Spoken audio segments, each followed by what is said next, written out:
Hi, this is Kathy, and welcome back to another Sunday Praise. Today we're going to finish up our study in Psalm 1. Now, we have talked about the man who walks and stands and sits in the wrong way. And last week we talked about how the righteous man is like a tree planted by streams of water that is always fruitful.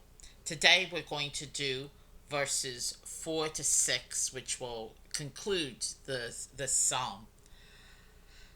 Uh, this verse tells us, in verse 4, it tells us about the dangerous place of the ungodly. And let me read verse 4 to you. The wicked are not so, but are like chaff that the wind drives away. Everything true about the righteous man is not true about the unrighteous one. The righteous man is stable as a tree. He has continual life. He has nourishment. He is fruitful and he is prosperous. And this is not the way the ungodly is. Often it seems as if the ungodly has it all. Uh, we see this all the time in our world. But this isn't so. The things of this earth are fleeting.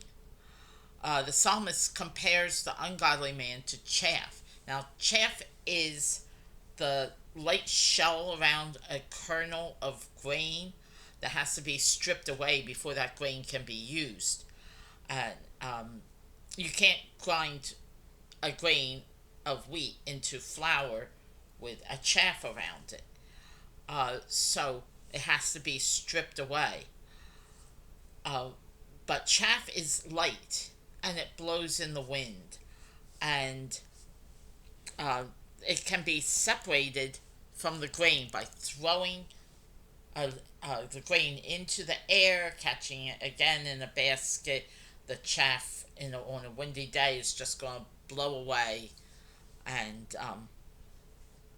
it's just going to be gone. Well, you'll have the good kernel of grain, of wheat or oats or rye or whatever you're using in that basket.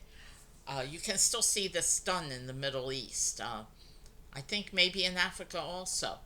But if you go online, I'm sure you can find a picture of this happening. But this is how unstable the ungodly are. They're like that chaff. They're just going to be blown away when the first thing comes along. So, because the ungodly have no weight, they will be found wanting on Judgment Day. Then we read of sinners not being able to stand in the congregation of the righteous. In verse 5, it says, "Therefore the wicked will not stand in the judgment, nor sinners in the congregation of the righteous." Sinners are not going to share the same fate as the righteous people. This is also true because these are people who enjoy sinning, and they want to continue with their sin, and they have no place with the righteous.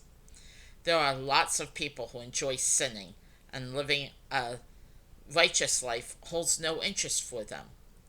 A guy who is interested, George, I have George on the table with me, and a man who is interested in going out and partying on Saturday night is not going to be interested in getting up and going to church on Sunday morning with the righteous. The person who is interested in drugs, and that's the part of their life that's important to them, is not going to be interested in going to a Bible study. So there is a big difference between righteous and unrighteous people. And finally, in verse 6, "For the Lord knows the way of the righteous, but the way of the wicked will perish." The Lord knows the way of the righteous. These people have place because a loving God in heaven knows their way and will protect and preserve them. He is constantly looking out for them. The way of the ungodly leads to destruction, and they are on a broad path that seems comfortable. They have lots of company on that path. They're having a good time. But in the end, they perish. So the question we all have to ask ourselves is, which path are we on? Have we accepted God's wonderful plan of salvation, or are we going our own way? Do we think we have plenty of time to make that choice? In the United States, uh, we have had 3 plane crashes in a week and a half, 3 major plane crashes. Um, and everybody was killed. I added it up, and it's like 74 people have been killed in the past week and a half. Did these people, when they got on the plane, say, well, I'm going to go down and this is going to be the end, so I got to make it right with God? No. They had every intention of continuing their lives on, of looking forward to birthday parties, getting back together with loved ones, going to school because some of them were kids, um, going back to their jobs on Monday morning, and they're gone. They're gone. We don't know how much time we have ahead of us. We may have 100 years, or we may have 100 seconds.